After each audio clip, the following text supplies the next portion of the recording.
हर हर महादेव। हमारे चैनल पे आप सभी का स्वागत। एक फोन रक्षाबंधन के पहले अपनी अपनी ननंद के पास जरूर लगाओ और फोन लगाकर बोलो, जीजी कब आएगी तू? सुन, साड़ी माड़ी लेकर मत आना, या अलमारी भरी पड़ी है, मेरी साड़ियां पहन लेना। क्यों? तो एक ननंद बहन बेटी ऐसी होती है जो अपने भाई के घर के काल को भी हर लेती है। वो बताओ कि राखी कब बनवा? पहले तो ये बताओ, राखी किसको बांधी जाती है? किसको राखी बांधी जाती है? रक्षा करने वाले को। अब तुम्हारी बहन तुम्हारे साथ चल रही है और तुम्हारी जिंदगी में हर पल वो तुम्हारा साथ दे रही है कि नहीं? रक्षा करने वाली राखी आप अपनी बहन को भी बांध सकते हो। दो बेटियां आपस में बात कर रही थी, मेरा भाई नहीं है गुरुजी, मैं क्या मेरे बुआ के लड़के को राखी बांधने जाऊं? मैं क्या मेरे मामा के बच्चे को राखी बांधने जाऊं? मैं क्या उसको? राखी बंधवाने वाले के मन में ही नहीं है, क्योंकि उसके मन में आ रहा है 500 रुपए देना पड़ेगा, उसकी मम्मी के मन में आ रहा है कपड़े दिलवाना पड़ेंगे। पर तुम्हारे भीतर ऐसा भ्रम उत्पन्न कर दिया कि राखी के लिए लड़का होना जरूरी है, भाई होना जरूरी है। शिव महापुराण कथा कहती है, जो तुम्हारी रक्षा करे राखी उसके हाथ में होना चाहिए। तुम्हारी बहन जरूरी नहीं कि भाई होगा तो राखी बंधेगी। तुम्हारी बहन तुम्हारी रक्षा कर रही है, राखी बांधिए। रक्षा करने वाला पिता भी होता है। बेटी अपने बाप के हाथ में भी राखी बांध सकती है, वो रक्षा करता है। भाई रक्षा करने वाला है, भाई के हाथ में राखी बांधी है।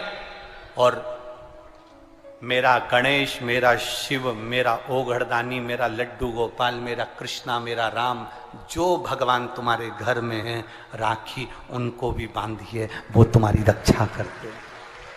राखी गुरु को भी बांधी जाती है, क्योंकि गुरु रक्षा करने वाला होता है, मार्ग प्रशस्त करने वाला होता है। राखी हमारी जिंदगी का एक सुख देने वाली, राखी हमारी, ऐसा नहीं कि केवल मनुष्य को राखी बनती है, आपके गौ माता भी अगर आपके यहाँ है तो गाय भी तो आपकी रक्षा करने वाली है, वो उसकी रक्षा भी हमें करना है और वो हमारी रक्षा करे। जिस वृक्ष को तुमने बड़ा करा, एक पेड़ को तुमने पाला बड़ा करा, उस पेड़ को तुम अपना बनाकर, अपना जानकर वृक्ष को उस लायक तुमने बना दिया कि वो दुनिया की रक्षा करेगा। उस वृक्ष को ऐसा बना दिया कि दुनिया को छाया देगा। उस वृक्ष को ऐसा बना दिया कि यह दुनिया का भरण पोषण करेगा। तो वो वृक्ष भी दुनिया की रक्षा करने वाला है। प्रकृति से प्रेम करो और पेड़ को भी राखी बांध सकते हो। रक्षा करने वाले को राखी, जो तुम्हारी रक्षा करे।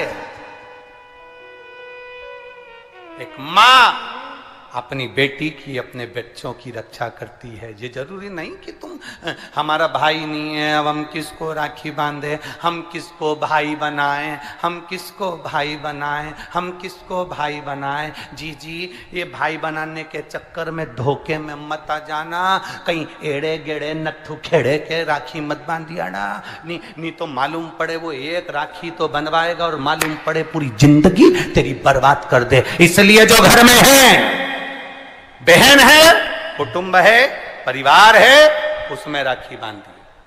बहुत बहुत भ्रम फैला रहे हैं लोग, नाटकों के माध्यम से बहुत भ्रम फैला रहे हैं। कितना सुंदर व्याख्यान। तो राखी कब बांधे हैं? अब मूल प्रसंग तो छूट ही गया, कब बांधे? अब तुम बोलो। मेरा निवेदन केवल इतना है,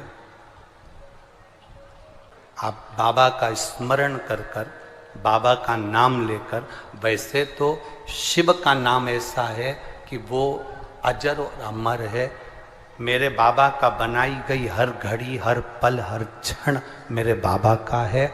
उसका नाम लेकर रात्रि के 9 बजे के बाद आप भगवान की राखी का स्मरण कर कर बांधो, कोई मना नहीं। शिव तत्व को। त्योहार कब का है? राखी का त्योहार कब लिखा है पंचांगों में, कैलेंडर में? ठीक है, तो मनाना, दिल से मना, आनंद के साथ। अब किसी ने पूछा कि गुरुजी राखी बांधने का तो ठीक है, आपने मुहूर्त बता दिया, मम्मी गुलाब जामुन बनाई, वो कब खाए? तो निवेदन है, जब तुम्हारी मर्जी पड़े दिन भर राखी में भद्रा है, खाने में भद्रा नहीं है। तुम तो अच्छे से खाओ दपट के, कोई मना, तुम खाओ दिल से। तुम्हारा दिन भर ऐसा बीतना चाहिए, ऐसा नहीं कि मुंह उतार के बैठे रहो राखी तो, पर दिन भर तुम्हारे चेहरे पर प्रसन्नता होना चाहिए और मिठाई का आनंद होना चाहिए। दिन भर तुम्हारे चेहरे पर प्रसन्नता हो कि आज रक्षाबंधन है, नहीं तो त्योहार को तुम छोटा कर दो, सुकुड़ दो, ऐसा नहीं। बड़ा हमारा दिन भर त्योहार रक्षाबंधन का, खूब एंजॉय करो, अपने जीवन को आनंदित करो। और मेरे भोलेनाथ को आप अपना भाई बनाओ, मेरे शंकर को अपना रक्षा करता बनाओ। मेरा देव अधिदेव महादेव तुम्हारे से कदम मिलाकर चले, यही भाव रखते हैं। शिव तत्व की प्राप्ति, शंकर का अनुभव करो, भगवान की भक्ति करो, शिव की आराधना। मीट ऊपर हो जाए, उसके बाद आप भगवान का भजन करते हुए खूब रक्षाबंधन का त्योहार आनंद से मनाइए। शिव की भक्ति को प्राप्त, जैसे उसमें श्रीफल, जिसमें जल हो, पानी हो, और पानी वाला फल जब हाथ में देकर रक्षा सूत्र बांधती है बहन, तो भाई का भी घर भरा रहता है और बहन का भी घर भरा रहता है। भाई का भी घर भरा और बहन का भी, जिसमें जल भरा हो, जिसमें पानी भरा हो, वो श्रीफल होना चाहिए।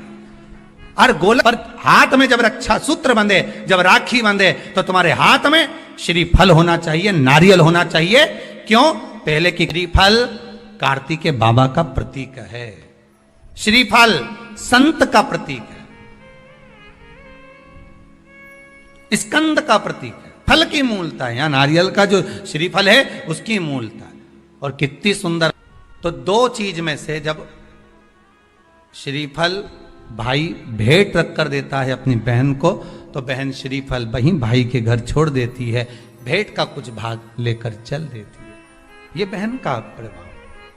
रक्षा सूत्र को लोगों ने बिगाड़ दिया। आज के जमाने में तो रक्षाबंधन का भी महत्व लोग नहीं जानते कि कैसे रक्षा सूत्र बनना चाहिए, कैसे रक्षाबंधन होना चाहिए। उसका भी विशेष महत्व होता है भाई, उसकी भी मूलता होती है। और एक बात कहूंगा आज रक्षाबंधन पर, आपको अच्छी लगे तो आप स्वीकार करना, ना लगे तो आप छोड़ देना। वैसे भी सीवर वाला महाराज ताड़ी तड़ी बोले ही बोले है, उसमें क्या दिक्कत? तो बोलने में तो कोई पीछे हटूंगा नहीं। एक निवेदन आप सबसे करूंगा, आपको अच्छा लगे अपने जीवन में उतारिएगा, ना लगे कोई बात नहीं, छोड़ दीजिएगा, पर उतारना जरूर। बहन से प्रॉपर्टी के चक्कर में कितना भी झगड़ा चल रहा हो, बहन का भाई से एक मकान के चक्कर में कितना भी झगड़ा चल रहा हो, संपदा के चक्कर में कितना भी झगड़ा चल रहा हो, तो भी निवेदन करूंगा, बहन और भाई तुम खूब लड़ो प्रॉपर्टी और जमीन के लिए, पर रक्षाबंधन के दिन कम से कम एक दूसरे के नहीं भी जाओ तो फोन लगाकर जीजी और बहन भाई से, भाई बहन से एक बार तो बात कर लो, क्योंकि धन अपनी जगह रह जाएगा साहब। वहां धन नहीं जाने वाला, आपका व्यवहार जाने वाला है, आपका प्रेम हर हर महादेव। हमारे चैनल पे आप सभी का स्वागत।